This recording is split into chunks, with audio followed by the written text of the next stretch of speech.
You are listening to the Disney Dream Girls, an unofficial Disney theme parks podcast, and this is show number 250 for Sunday the 3rd of March 2019. Where dreams begin. Hello and welcome to the Disney Dream Girls. My name is Michelle Young, and together with my good friend Jayne Phipps, we are your guides to the place where dreams begin. Hello there, my lovely. Hello there, Michelle. How are you doing? I'm very well. How are you, darling? I'm doing not so bad. I am a little bit confused though at the moment. Why's that? Well, I don't know whether it's spring, summer, winter or whatever. The weather has been a bit weird over here. I don't know whether to go out in my flip-flops or go out in my Doc Martens. I'm a little bit, it's been a weird week. It has. No doubt we'll probably have snow on the day we release the podcast. It's just the wild, wacky world of English weather. But I do gather in different parts of the world that they're having different strange weather too. So global warming. Yeah, it's not a thing, is it? We have got a cracking show coming up for you. But before we go head on into it, just wanted to give a big shout out to those lovely people over on the Disney Dream Girls podcast family Facebook page who've been posting so many things, all sorts of content going on. We've got the lovely Liz Reed handling and dealing with all of your Disneyland Paris queries. Becky Mannion popping up talking about cruising. She's got some awesome giveaways coming up on the show in the next few weeks. You will not want to miss that one, I tell you. We've had the lovely Angie Mills, lots of lovely content as well. We've had Donna posting information from her Walt Disney trip and her fantastic time on the Disney Princess run. Oh my word, we've been busy as anything. If you've not yet signed up, drop us a little message, request the page. We will add you to our lovely family where we can all share our Disney loving life. Aww.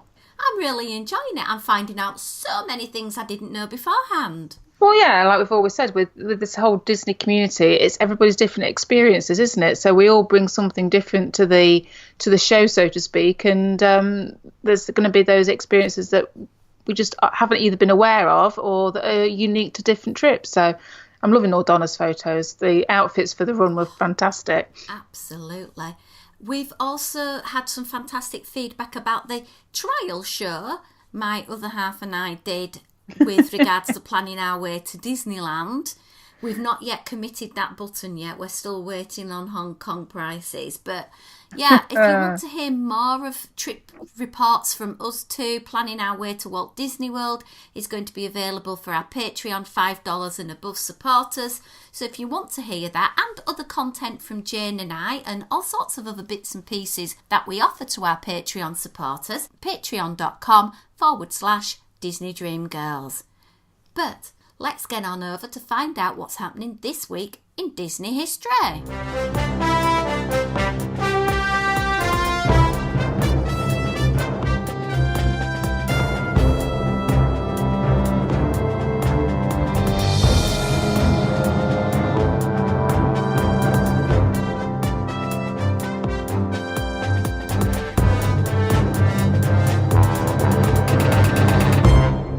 Start with this very day, the 3rd of March 1928. Picture the scene. Walt Disney in New York trying to renegotiate his deal with Charles Mintz of Winkler Productions.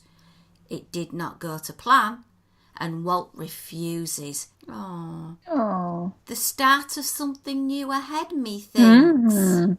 Maybe. 4th of March 1994, sad day. I cannot believe it's so long ago. John Candy unfortunately passed away while filming on location in Mexico. Wow, I didn't realise it was that long ago either. I know, so absolutely sadly missed. It would have been, you never know where he would have been in the future. No, definitely. Moving now to the 5th of March 1983 and the Journey into Imagination attraction officially opened at EPCOT's Future World. Aww. Yay, Figment! Figment fans rejoice, and I have just put together my very latest Figment Disney Bound. Ooh. Aided by some gorgeous, amazing purple velour Doc Marten boots. They are gorgeous. Absolutely. 7th of March 2008, and there was a massive ceremony over at Disneyland because Disney legend Bob Gurr received a window on Main Street, USA. I still today cannot believe I actually met that amazing Disney legend. Lucky lady. 9th of March 1984, Touchstone Pictures released its first film, Splash, directed by Ron Howard and Dad Tom Hanks, Daryl Hannah and John Candy. That's it on This Week in Disney History. We will be back next week with some more. So Jane, I don't know if you've noticed, but the big news over the last sort of week or so has been the changes to the entrance of old EPCOT. Yeah, they're going to move the pitchy things, whatever they're called, legacy stuff, aren't they? Did you leave a legacy? Not in that respect, no. No, I never have. Have you? No, because I hadn't gone to the Disney theme parks until 2010. So the Leave a Legacy programme was launched during Disney's Millennium celebrations in 1999. And basically you were able to purchase the ability to leave a legacy image. And it's on these massive pieces of granite. You know, they're like, the biggest one weighs £50,000. I won't be attempting to lift that then. No, and the programme ran till 2007 and over 500,000 tiles were sold. Crikey, I hadn't realised there was that many. They're very, very tiny though, aren't they? Yeah, and to be honest, I wouldn't know, trying to spot which one was yours must have been a nightmare because until did you have to go look for every single one? And well, you'd like to think you were given some coordinates or something. I mean, they look very impressive, those monolithy type slabs. I will give them that. But it's not something that, as somebody who hasn't got a legacy on them, I walk through them, but I don't stop and look at them. You can actually visit the guest services department at EPCOT and they will tell you where your tile is. There's actually a Leave a Legacy locator station inside the camera centre by Spaceship Earth. You can email them www.ec.legacy@disney.com. Right, okay. Personally, I think that they are a hideous eyesore. I think they raised Disney a lot of money, but I don't think it's appropriate to have them at the front of the park because it's just like, one, it stops people getting in, so it's this real bottleneck. I do think the idea of keeping and relocating them elsewhere is a good one, because if I would have bought one, then yeah, I'd want to make sure that it was still accessible to me. But I just think it's a bit of a weird place to have dumped them. Yeah, I can see what the thinking was behind it, and perhaps there was more sold than maybe they'd anticipated. I don't know, but I agree with you. It's just something else to navigate on your way in that you could do without. And obviously, having been to EPCOT prior to them being in place, so I have got experience of just walking through. But as long as, I say, people have spent hard money on doing that, and there may be people's memories in there and people who are no longer with us, etc. So therefore, providing Disney look after them, respect that, and move them somewhere else that's accessible, then that's all good as far as I'm concerned. Okay, fantastic stuff.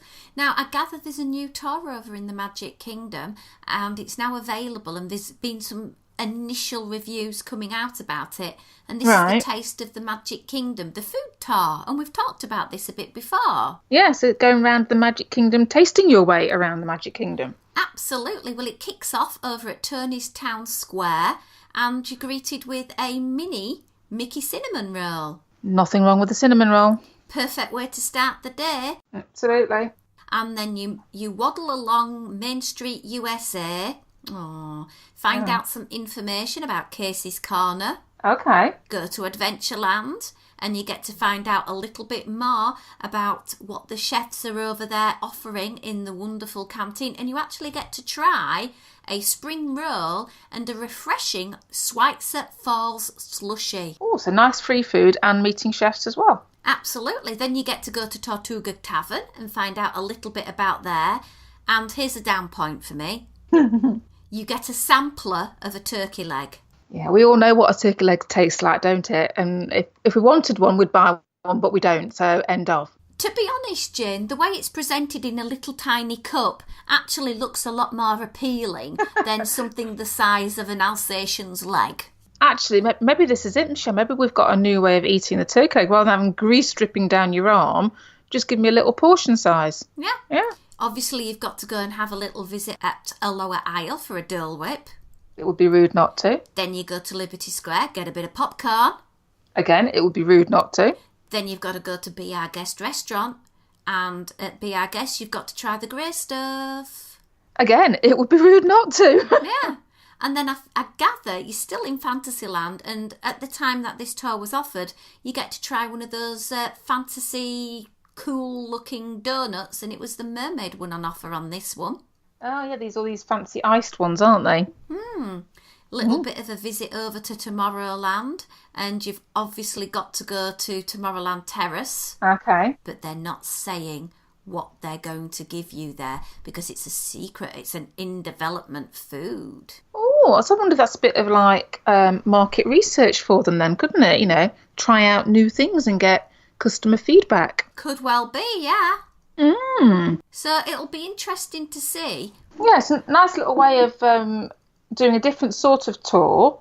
It incorporates food, which is no bad thing, to be fair. And you get a little bit of behind the scenes as well. Yeah, true. I do think that, you know, that maybe there's some considerations to be made if you're a vegetarian, because obviously you might not, or vegan. You know, I'd say seriously think about handing over your money because there might not be alternates available. Also, you cannot do this tour with children under the age of 12. Yeah, and to be fair, I wouldn't think children under the age of 12 are going to be bothered about the history of where things have come from or what goes into making a slushie or whatever it may well be.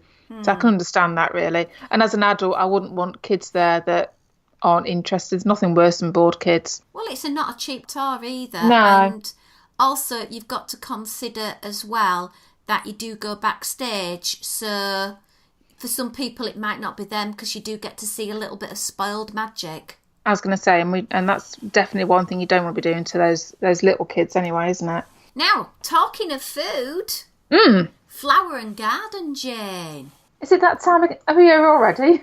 It is indeed. Now, I must admit, I've been to the Flower and Garden Festival, and I personally, having done Flower and Garden and Food and Wine, I think I'm edging down thinking Flower and Garden is probably the better of the two festivals. Oh, so why is that then, Michelle? Well, when we look at the food in a few moments, listeners will understand, I think, a little bit better why it is.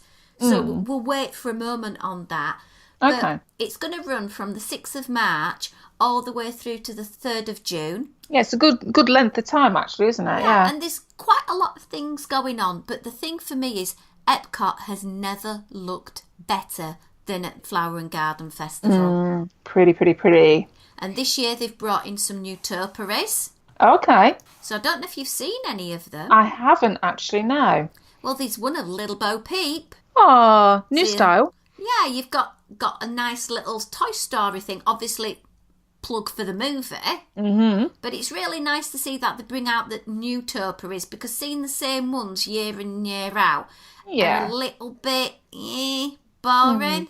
Yeah. That's quite nice to see. I gather there's some Muppet ones as well. Ooh, So we've got a Miss Piggy nice change. Yeah. and we've got a Kermit. Aha. Yeah, and there's some nice new little takes on things. So I can't wait for our listeners to go start visiting and start sending back the pictures. Yeah, lots of photos, please. 100%. Flower and Garden Festival. Mm-hmm. Let's talk about some of the foods. If we were going, what would we like to have a go at and try? Okay. Shall we go around in alphabetical order, which I know sounds a little bit OCD of me, but it does sort of help put things together a bit. Does that work for you? I'll just follow your lead, Michelle, and I'll fill in where I can, because mine ain't in alphabetical order, but go on. Yeah. All right. Aber at the Gardener's Terrace. Yeah. You've got some really nice choices here, and I think the thing that grabbed me about these menus is everything sounds so fresh, and they really enhance the food with lots of fresh flavours, lots of salad, lots of vegetables, lots of fruits. And I think this is why I prefer this festival to Food and Wine, which I think the food can be a little bit heavier. Okay, So it's yeah. a really bouncy spring menu. Like the food I've chosen from Arbor at the Gardeners is a smoked salmon stack with avocados, tomatoes, sour cream, caviar, and it's on a focaccia crostino. Yeah, that does sound nice, actually. Nice bit of smoked salmon, lovely. Light, nice food. Now, the next one moving around is a place called the Flavourful Kitchen. A lot of these places have sponsors as well, but I'm not giving them any sponsorship deals, so I'm not going to mention them. And I've chosen a dessert from here. You know what? I bet you've chosen the same dessert that I would choose from here as well, Michelle. I think we've read each other's minds because there's only one dessert, and it's the Mickey Tart peanut butter mousse with strawberry jam and bobber pearls. Yeah, you know why I went for it? Why? Because I'm not overtly a peanut butter fan. I don't mind it. I'm not too bad with it. But it was the bobber pearls. I want to know what bobber pearls are. You've not tried them? No, and obviously with being kind of like Mando's and Boba Fett, it kind of tied in. It's not a miniature Boba Fett. They're just Is it not? little spherical balls with when you pop them in the mouth and crush them, flavour is released. Ooh. See, I need to try those now then. You didn't fancy any alcoholic beverage from here? No. I'm interested to know what the cookie butter, worms and dirt non-alcoholic beverage is. That sounds like it's going to be rather creamy and chocolatey, I'm guessing. Creamy, chocolatey, maybe some cookie crumbs, maybe something that needs a bit of a good old slurp. Interesting. The next one is the Citrus Blossom, and this is a new one for this year, and I think you must have chosen one from here. Yeah. I kind of like the sound of the tuna tataki, is it? With spicy yuzu glaze, mango avocado, and whatever a papadam crisp is. I think it's an American way of spelling poppadom. I wondered that as well, Michelle. I thought, are they trying to be a bit clever and confuse me? Because if they were, they succeeded. Yeah, it's just basically a small poppadom. Yeah, that's what I thought as well. But love tuna anyway, and I thought, oh yeah. I looked at that on the menu and I said, I'm not going to pick that because I know Jayne is going to pick that one. It's just classic Jayne food. Well, I'm going for the lobster tail with the Maya lemon emulsion and grilled lemon. That just sounds divine. And the good thing about this is if you have any gluten-free issues that you've got to follow that kind of dietary regime, there's no gluten in this because it's just basically the lobster tail. Yeah. I must admit, I did look at this menu and I thought this menu does scream out meat all over, actually, to be fair. And the lobster tail, I thought, yeah, I could eat that. And then there's the crispy citrus chicken. I thought, only because it's crispy, I was a little bit put off, but I thought citrus chicken sounds good as well. But what about the dessert offering here? Citrus shortcake, which is an orange chiffon cake, lemon curd, mandarins, cream, and citrus crumble. Oh, my word. Yeah. See, I love all those tart, citrusy flavours because I think they're really clean and refreshing. So we'll just spend an hour or so here, Michelle. We'll be fine. I think as well from the 6 beverage offerings that they've got here, from the orange cream slushy, which is in the orange bird souvenir sipper cup. Please, somebody get me. Please, I'm begging you. I want that orange bird sipper because I can't get it anywhere else. Yeah, it is tempting just for that, actually, isn't it? It is. It just sounds amazing. Very fresh flavours, oranges, lemons. There's a coconut key lime ale. Oh, I know, yeah. I think perhaps, I said an hour here, maybe have 2. Yeah.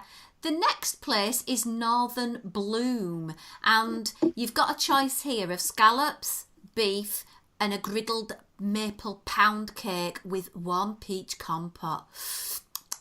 Then they're offering it with a sweet corn gelato featuring Burton's maple syrup. I want to know what a sweet corn gelato tastes like.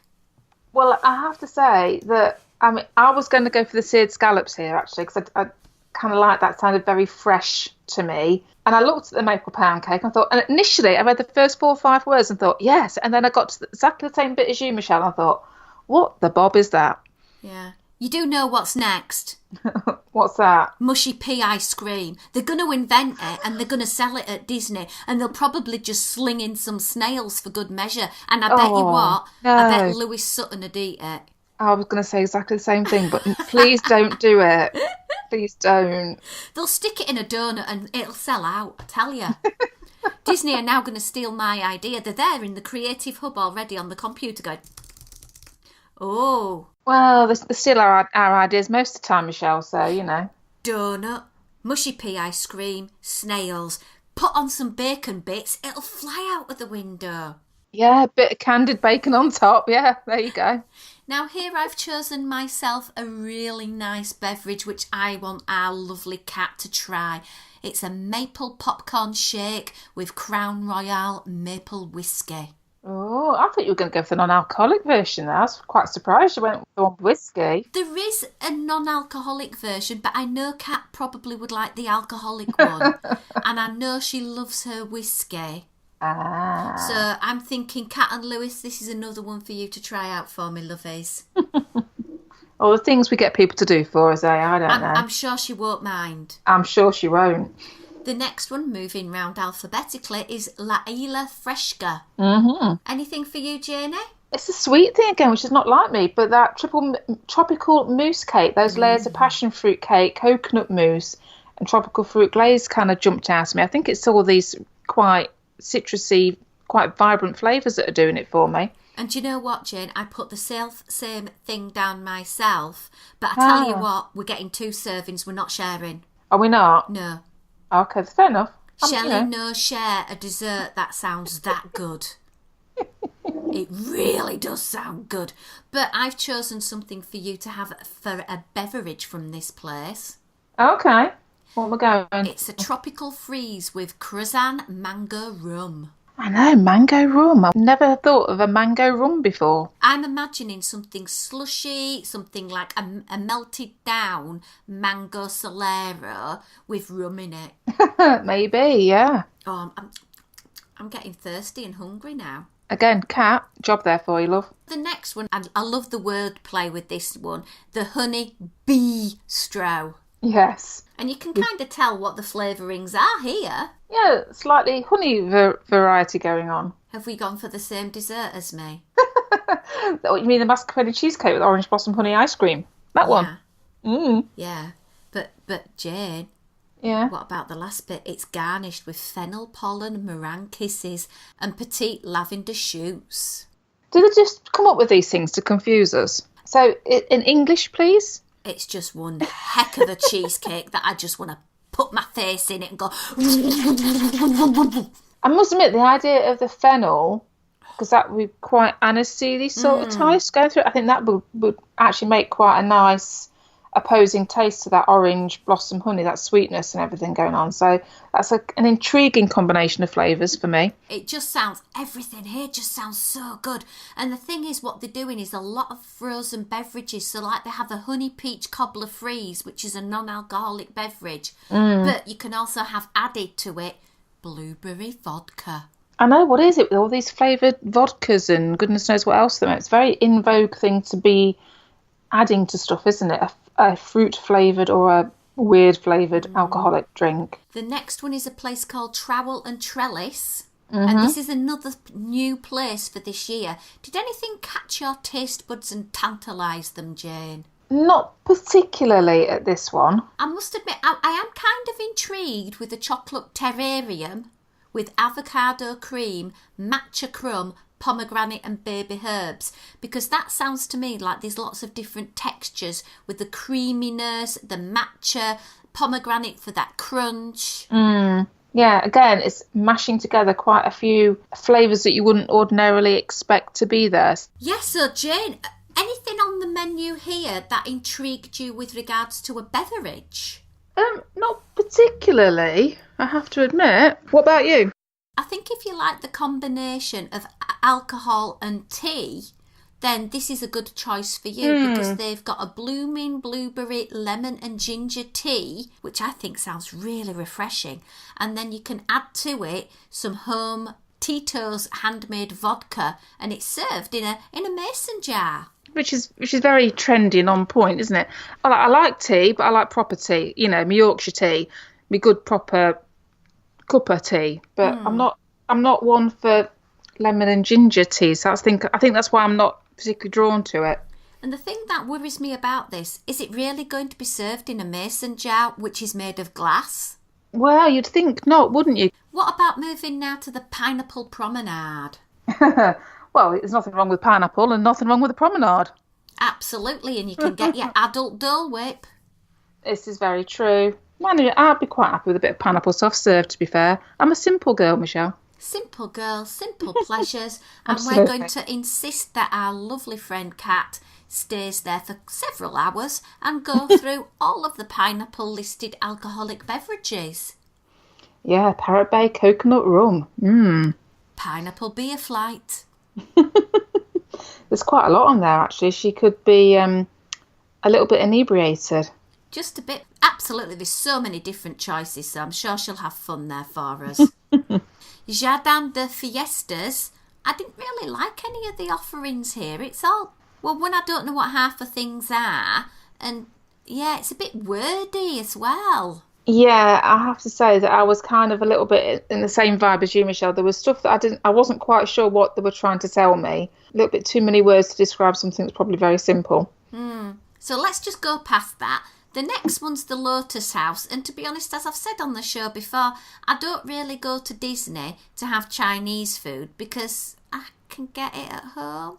House-made crab and cheese wontons, possibly, but it's nothing particularly that jumps out at me and says, "Oh, this is something I've never had before. I'll give it a go." If you know what I mean. There's the Primavera Kitchen, and there was one thing there that did grab me, and it's the ricotta cheese fritters with powdered sugar, raspberry sauce, and hazelnut cut chocolate drizzle. But I've kind of stopped eating Nutella because of a palm oil association with it. So that's one I probably wouldn't go with. Yeah, that's a bit of a tricky one, isn't it? Although I would skip all the food and just go for the frozen Italian margarita with limoncello and tequila. And I'd be sat next to you having a Bellini, which is sparkling wine and peach puree. That's us sorted. Nice little deck chair. Oh, yeah. Although we might be running over to the Smokehouse barbecue and brews. Yeah, now I have to admit, when I looked at this, I went, yes, yes, yes, and yes. I'll just have all 4 items, the piggy slider, the beefy briskets, Yeah. and 2 different versions of beefy briskets, and then you're going to sell it to me, Jane. Go on, talk chocolate to me. Warm chocolate cake. Well, that's quite enough, to be fair. And then with a bourbon salted caramel sauce and spiced pecans. Oh, And like, because you're going to have the bourbon as well, that's going to be like that really comforting, sort of soothing, warm. Yeah, it's just comforting and warming and lovely, and it's like a big hug. yeah. And then you can go deck a couple of the Bone Shaker Zinfandels. Oh, my word. You can pop to Marrakesh for a taste of Marrakesh. Yeah, kind of intrigued by the fried cauliflower, actually. Capers. Fried cauliflower with capers, yeah. I don't do No? capers. Do you know? It's green. I don't do a lot of green food. You know this, Jane. Okay, and there's garlic parsley then. That's not going to go down with you either, is it? Not really. No, well, what if I meet someone I want to give a big old smackaroonie and I've been chomping down on garlic parsley? Well, I don't know what your intentions are when you go to Disney World, Michelle, but okay. Florida Fresh, they're offering some nice offerings, she says, quickly changing the subject. I think all of these dishes for me personally have been spoiled by some of the accompaniments because they've got a black bean cake, which, bleh, and then they've got lovely shrimp and then grits, and gravy, which I just don't know. No. Key lime tart, though, with a toasted meringue. Yeah, that's the only one on there that would tempt me in any shape or form. Now, I've found the drink of the festival here, Jane. Oh, right, okay. Which one? Watermelon cucumber slushy with gin. Might be prepared to give it a go. Yeah, I might, be persuaded. Just for research purposes, obviously. We understand. Well, we can go to Fleur de Lis and we can have a macaron au chocolat en sucrète, which basically is a large chocolate macaron lollipop, and I will be getting said lollipop and dipping it in the frozen slushy Grey Goose or orange vodka-y yumminess. Yes, it was the La Vie en Rose frozen slushy. I'll just put a French accent on because I can. That grabbed my attention. Yeah, Grey Goose vodka. I'm there. Yeah, I must admit the key lime funnel cake kind of jumped out at me from the funnel cake stand, but because just something a different bit of unusual flavour for a funnel cake. So if anyone is going, please feel free to spam us completely with all your pictures. And if you try out any of the foods we mention, please let us know. Yeah. See if we're right in our picks or not. Maybe words sound better than taste actually is. We don't know, do we? Yeah. Now, I've got some reviews, actually, I'd like to start sharing with people, which I thought would be quite interesting to see how we can spin them around to pre-warn people, if you like. Oh, okay, right. To use these as a modern-day warning tale. Right, okay. Now, bearing in mind that I will be going in Sci-Fi Diner several times on my upcoming trip, I was really interested to read this 1-star review. Oh, okay. Oh, right. That doesn't bode well. My wife and I visited Sci-Fi Diner during our honeymoon, and this was the worst meal we had on the trip. Oh, that doesn't sound good. We booked and were seated around midday. The restaurant was as you expected, a drive-in theatre with sci-fi trailers playing. Attack of a 50-Foot Woman, The Colossal Man, etc. were amongst some of the other weird and somewhat not child-friendly trailers. There was one episode of Tom and Jerry, but apart from that, it was just unusual, disjointed trailers of things. I get that it was the atmosphere they're going for, but it was weird. Okay. Our server came over and took our drinks order. I feel I need to add this straight away to address this. Our server, Georges, spoke incredibly quickly, and we could barely hear a word he said. I'm sure this was just how he speaks, but it made it feel very rushed throughout the meal. I ordered an Oreo shake and my wife ordered a cake. Our drinks came with 2 to 3 minute wait. Pretty impressive, really, but then I realised my shake hadn't been blended properly. My wife had been given a Diet Coke instead of a Coke. I was given water with my shake, but my wife wasn't. Seems a bit weird. Maybe Georges thought she'd had enough water and didn't want to give her anything else to hydrate her further. The food came about 15 minutes later. I had the blue cheese burger and my wife had a falafel burger. Both of the burgers were pretty poor. Mine was undercooked and I left half of it, and my wife's was inedible. In her words, the burger tasted a bit weird. The falafel tasted off and the sauce tasted like feet. She ate about 3 bites and then her fries and was done. Oh dear. At no point during their meal did George come over to check if everything was okay. He saw we had finished and offered to take our plates away, but didn't ask if anything was okay or question why we'd left so much. Our bill came to $49. I felt paying $15 would have been sufficient for this meal. We will not be returning. So Jayne, I know you love this eatery. Thoughts on that review? You can have, like with any eatery, you know, if you go somewhere often enough, we've always said this, if you go somewhere often enough and there's as many good meals as you possibly have, you're always going to get a duff one every now and then. It's just the law of averages, isn't it? But that set apart, if this is his first trip there and to go through that, it's not going to rest well with him. Yeah, it came quite quickly. I'm sure had they said that they thought the shake wasn't mixed properly enough, then I'm sure they would have done something about that. The atmosphere, well, you know what you're going into. It's a sci-fi diner. I mean, even said in the review, I know this is what they're going for, but it was just weird. Well, if you thought it was going to be weird, then why did you go to somewhere that was going to be doing that? You would have done, Michelle, you know, you've done your research and you've looked into what this diner is and what the setup is going to be. So that's going to decide whether or not you're going to eat there, surely. Yeah? Something that offers a sci-fi movie drive-in theatre type experience. Go to Google, YouTube, Sci-Fi Diner. You can watch the entire films on there because people have filmed them. Filmed it, obviously, yeah. He said it wasn't child-friendly, but he didn't say whether he was with children or not. So does it matter to him?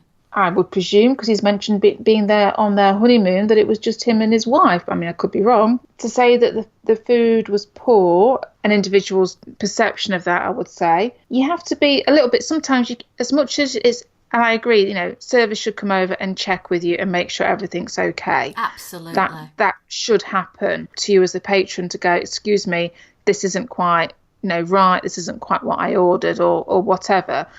Because I would like to think any restaurant, whether it's a Disney restaurant or you know, the local pub down the road, if something's not right, then they should go out of their way to make sure it is right.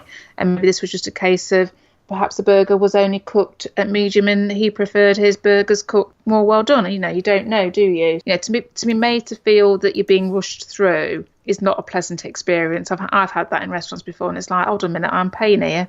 You know, I've come for not just the food. I've come for an experience as well. Therefore, don't whack me through it like I'm just another person on a conveyor belt. Yeah. I don't know what you feel about it, Michelle, with obviously, you know, having got reservations booked for this place.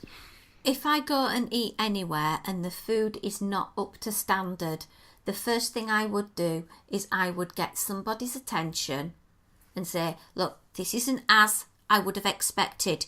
This falafel smells of feet. It isn't particularly something that I would like. Could I have something else from the menu? And Disney will quite happily do that. And I've had that experience myself. They take it away and they bring back something else. Or they'll do a deal where they'll bring you something else and then offer a complimentary dessert. I'll do something. So if you get anything on a plate, anywhere, Disney or not, if it is not to your liking, not to your palate, not to your taste, not at the correct temperature, not mixed as it should be, excuse me, could I just have a quiet word? This isn't to my taste, it isn't this, it isn't that. Please, can I exchange it? Yeah, and I think actually what you've said there, Michelle, is like, you know, having the quiet word. You know, to complain doesn't mean you have to get angry, doesn't mean you have to get, you know, shirty with people or aggressive. You just say, I just think you ought to know this isn't quite right, because actually it's just feedback. There's always going to be glitches, unfortunately, because at the end of the day, we're dealing with humans who are very busy people, pushing out loads of food. There's always going to be something that will slip through the net, unfortunately. It's just one of those things when you're dealing with the numbers, especially in Disney, that they're dealing with. And just a quick note, please, when you mention something like this, say to them what you would like to have happen. Yes, absolutely. You'd like another meal or something, because otherwise they're not going to offer anything. No. Next one, Jayne. This is from Disneyland Paris. Oh, okay. This is the worst theme park and worst experience I have ever had the misfortune of visiting. Never again, I tell you. Never again. Oh, dear. I went to Disneyland Paris 4 years ago during the summer. After queuing for 7 hours near the entrance of the park, my family, me, wife and 3 kids finally got on the Ferris wheel. A rubbish ride that we had to queue for 7 hours. What? What are they talking about? Disneyland Paris got a Ferris wheel, and I have never ever heard of a queue at Disneyland Paris being for 7 hours. I can't even think where they would be queuing for 7 hours. No, not even Crush's Coaster. Maximum on Christmas Day, on a glorious sunny day where they let people in for free. It'd only be a 3.5 hour wait. I'm going to say, I'm gobsmacked at that, because, say, if you're talking about queuing in just to get into the entrance, I've never, ever experienced that. And their security, to be fair, is way better set up, you know, bag check wise than the American parks. So you won't have a bigger queue as you could do stateside getting into the parks. And there isn't a Ferris wheel at Disneyland Paris, so this person has got their facts completely screwed as far as I'm concerned. Continue. After that, the park closed as it was closing time, so a terrible experience. I would never return. In my opinion, overpriced, overhyped, horrific queues. I wish we had stayed in the UK and gone to the local park instead. It would have been a better experience for the kids. Go if you enjoy queuing, and be prepared to spend all that money for the look of going on one ride. I would say this person has got their wires crossed, and I would say, as with any holiday or any trip to any destination that is a theme park, particularly a Disney one, do your research. This just screams out, doesn't it? He's either gone to the wrong place and mispresumed it's Disneyland Paris, or I don't know what he's done, but yeah, just take the time out. Go online, type in the name of the place that you want to go see, and see what information you can find out. It's all part and parcel of going on that trip, and the more information you have, the better armed you are to have a great time. Yeah, contact people like Jayne and myself who run a podcast, who know things about these parks. Yeah. And we'll happily put together a touring plan for you to help you get the maximum experience for your money. Don't get me wrong, you will be queuing. But I have never, ever queued 7 hours for an attraction, nor would I. Because I know how to make sure I get to the park as it opens, hit the big hitters, and then the afternoon is more leisurely. Yeah, but even at DLP, that's not going to happen, is it? To be fair, you're never going to get queues that big. No way. The next one from DLP says, half the attractions were closed when we visited, yet we were still charged full price. Very crowded, long queues for 60-second rides, which were pretty ordinary. Overpriced and overrated. Again, it doesn't sound like DLP to me, but hey-ho. Again, do your research, find out what's actually happening at the time of year that you're going. If you're going to go at the cheaper times of the year, like our last family visit was in the February, you're going to find that certain rides are going to be closed, certain restaurants are going to be closed. But you can find out beforehand what is going to be open, what isn't, and then plan your days accordingly around that. You know, there's no 60-second rides at Disneyland Paris. That's just an inappropriate thing to say. But like we said before, there are going to be queues depending on the time of year that you go. It could be crowded. You know, they've had quite big refurbs recently, so where big chunks of areas have been closed off. So again, it just comes down to think before you go. Just you know, Google. It's a wonderful tool. It tells you loads of things. Just take 10 minutes out of your busy schedule and do a little bit of research. It gets you fired up for your holiday, gets you excited. It opens the doors to what is at these parks, and you might find by doing that little bit of research, you enjoy your vacation so much more. Now, I see really, we're speaking here to the converted because people who listen to the likes of us share their planning. They are Excel experts. They know how to do this. They listen to us and a plethora of other podcasts, a part of Facebook communities, and communicate with each other to get the best advice. So our lovelies would never have experiences like this. No. And I think it's getting to that time of the day where we're going to wrap up this show and say thank you for listening. I hope we've made you hungry enough to go and visit Flower and Garden. We hope we've given you some insight on what it could be like if you turn around something negative to something positive and get the best out of your Disney trip by doing that research. Yeah, absolutely. But until next week, it's goodbye from me. And it's goodbye from me.